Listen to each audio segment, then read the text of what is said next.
Walk into your closet and open your bank app at the same time. Go ahead, I'll wait. If you do it honestly, something uncomfortable happens. They match. The shirt with the tag still on it and the subscription you forgot to cancel. The shelf of someday projects and the savings account that never quite gets started. Same story playing on two screens. And here's the claim I'm going to spend the next several minutes proving. Your clutter and your debt are not two separate problems. They are one problem with two addresses. I am Michelle Lane, but you know me from that channel as the cartoon-style character Money Mitch. Let me say one thing before we continue, and then I will not bring it up again. I have gathered all my knowledge in a book on my website. If you want it, it is there, just in the description below. That is all. Now let's continue. There is a single skill that solves both. It is not willpower. It is not a better budget app. It is something you already know how to do, so plain that you'll feel almost silly when you hear it.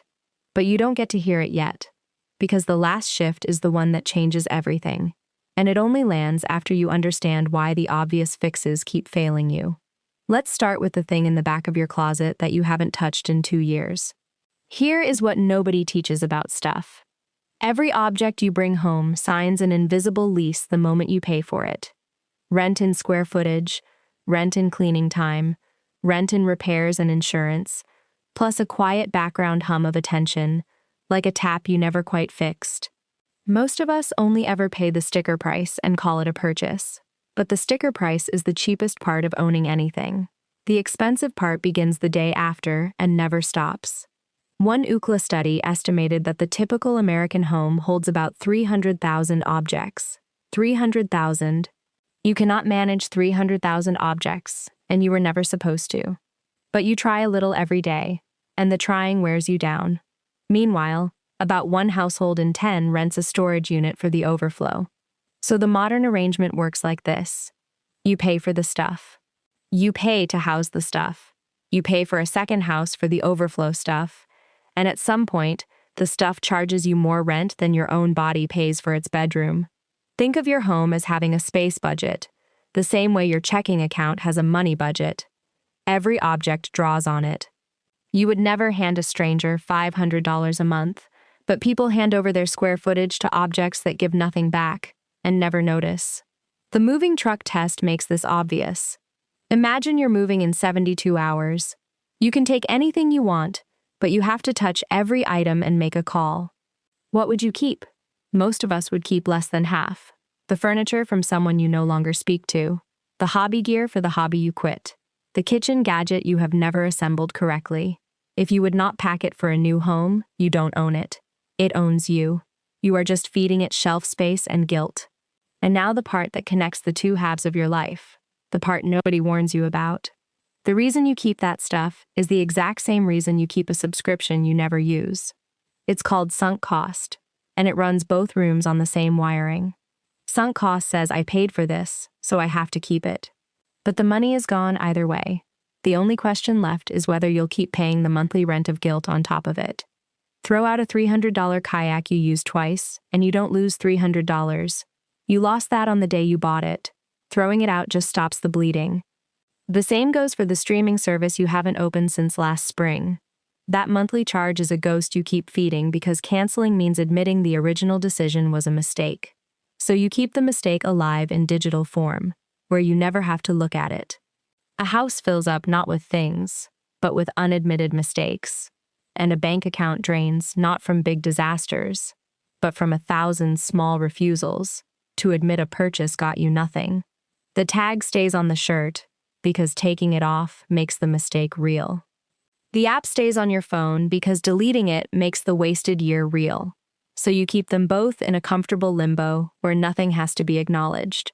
That limbo has a name, Clutter, and it lives in your closet just as easily as it lives in your bank statement. This is where most advice goes wrong. It tells you to get motivated, but motivation is a terrible contractor. It shows up once, makes a lot of noise, and leaves the job half done. The calmest people you know are not the ones with endless willpower. They are the ones who stopped needing it. And the research on why is genuinely disturbing. Psychologists who study decision fatigue followed judges making parole decisions. Same judge, same law, same case type. First thing in the morning, a judge granted parole about 2/3 of the time. By late morning, that rate collapsed to nearly zero. After a break, it snapped back up. The judges weren't turning into hardliners as the morning wore on. They were exhausted. Every decision burned fuel, and when the tank ran low, they took the default option, because the default requires nothing. Deny parole. Same line. Next case. Your closet and your bank account run on that same fuel. Every decision you make all day spends a little of it. By 9 at night, you have just enough left to take the default, and the default is always the path that requires nothing of you. That's why the fourth sale email wins. That's why takeout wins. That's why the box stays in the corner. Not because you're weak, because the modern home and the modern bank account are both designed by people who profit when you run out of fuel.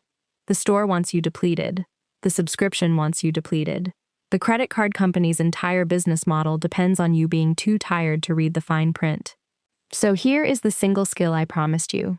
Hiding in plain sight. It's not spending less, and it's not owning less. Those are results, not skills. The skill is removing decisions. You don't get calmer by making better decisions all day. You get calmer by making fewer of them.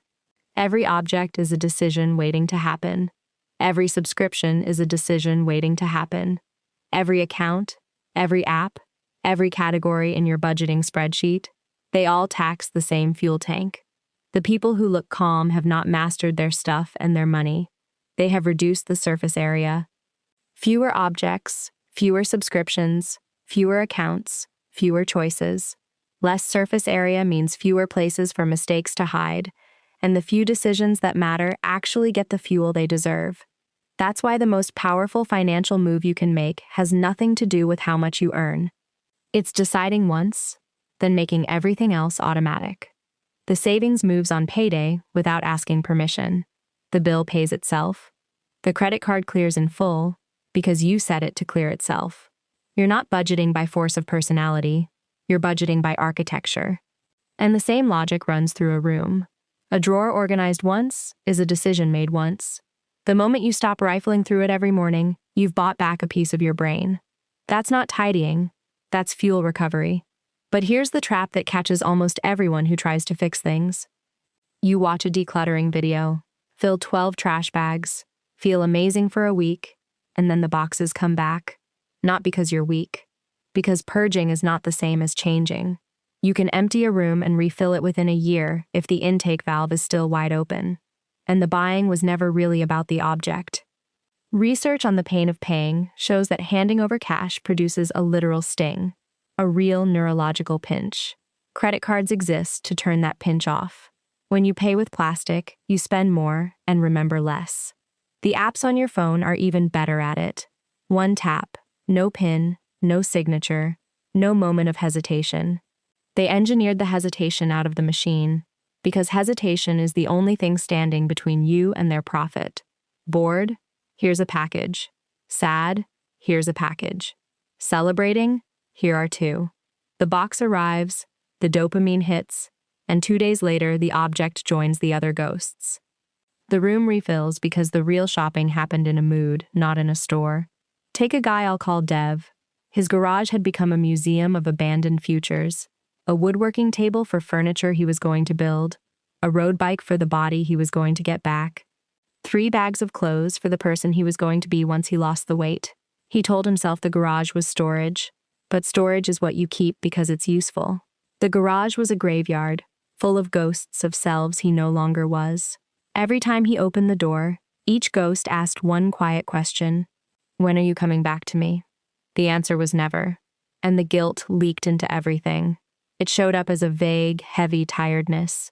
He never connected it to the garage, but it's the same tiredness you feel when you look at your savings account, the same weight that sits on your chest when you open an unread bill.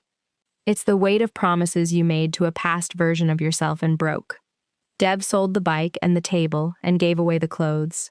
It took a weekend, and it felt terrible and wonderful. Then the strange part happened. Without meaning to, he cleaned up his money. He canceled a cloud storage plan for files from a job he quit 4 years earlier. He deleted the 2 shopping apps that had been feeding him dopamine and debt. He paid off the credit card with the cash from the sale. He didn't suddenly become disciplined. He just stopped being the kind of person who keeps ghosts. The stuff and the debt were never 2 separate problems. They were symptoms of one inner question: am I the kind of person who finishes what they start? The answer had been no for so long that he stopped calling it an answer and started calling it his personality. Now the financial graveyard, the one they don't teach in school, the one that will quietly take your future if you let it, the 0% offer, the store card that promises no interest for 18 months on a new sofa. It sounds like free money. It is not free money. It's a handshake with a delayed punch. If you pay the full balance before the deadline, you owe nothing extra. But if you're 1 day late, the lender doesn't charge interest from that day forward. They charge the full contract rate on the entire original balance, retroactive to the day you bought the sofa. Every clean month you thought you were winning gets erased in one billing cycle. Malik learned this the hard way. He bought a $2,800 couch on a 0% store card because the math looked beautiful. Divided by 18 months, that's about $156 a month, and he could do that. He did do it, for 17 months. Then one payment went in 10 days late because he forgot to update the card after his bank reissued his debit card. The store card used deferred interest. The full rate, nearly 30%, got applied to the original balance for all 18 months. His next statement showed that the couch now cost more than $4,000. Same couch, same person. One missed default, and the deal turned into a loan shark with a branding department. The lesson is not that 0% financing is evil. It's deeper, and it applies to both rooms of your life. Complexity is the enemy. Every teaser rate, every reward point, every cashback category, every 40 color-coded budget app, every free trial that flips to auto-renew, they all add surface area, and they all get paid out of the same fuel tank that was empty by 9 p.m. The financial products that look the most sophisticated are usually just the most expensive ways of keeping you confused. The calm people are not smarter than you. They just have less surface area. One checking account, one savings account, one card, one page that says where the money goes. Nothing to forget, nothing to reconcile, nothing hiding in the fine print. So back to the claim from the opening. You opened your closet and your bank app, and they matched. Now you know why. They're not telling the same story about your income or your taste. They're telling the same story about your relationship with your own word. Every unworn shirt is a broken promise. Every half-finished project is a broken promise. Every forgotten subscription is a broken promise. Every month where the card doesn't get paid in full is a broken promise. Your brain has been keeping score this whole time. You feel that score as a low hum of anxiety, the feeling that you're behind on something you can't name. That hum is what people mean when they say they feel scattered or overwhelmed or just tired all the time. It is not burnout.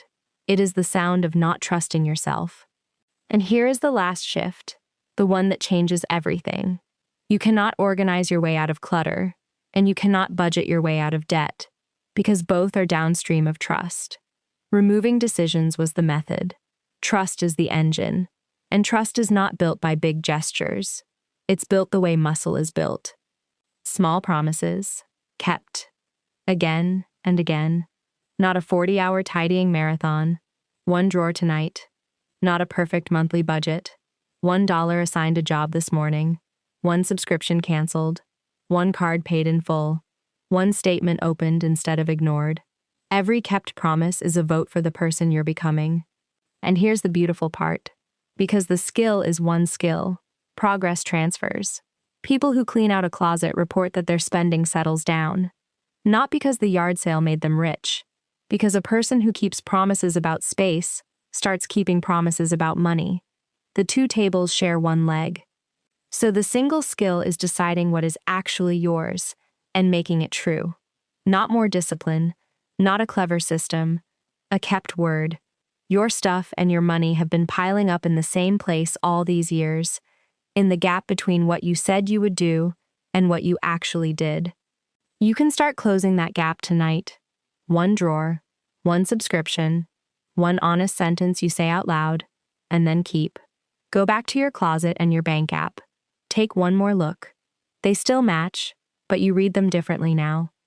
The story they tell is not that you're messy or bad with money. It's that you've been carrying a backlog of undelivered promises for so long you forgot they were promises at all. The calm people you admire were not born calm. They got tired of paying rent on ghosts, so they started making promises they could keep. Small ones first, then slightly bigger ones. The quiet you're looking for starts the day you keep the first one.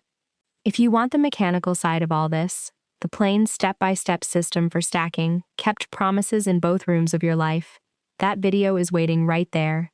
And before you go, do one small thing. Tell me in the comments about a single object or subscription you already know is a ghost.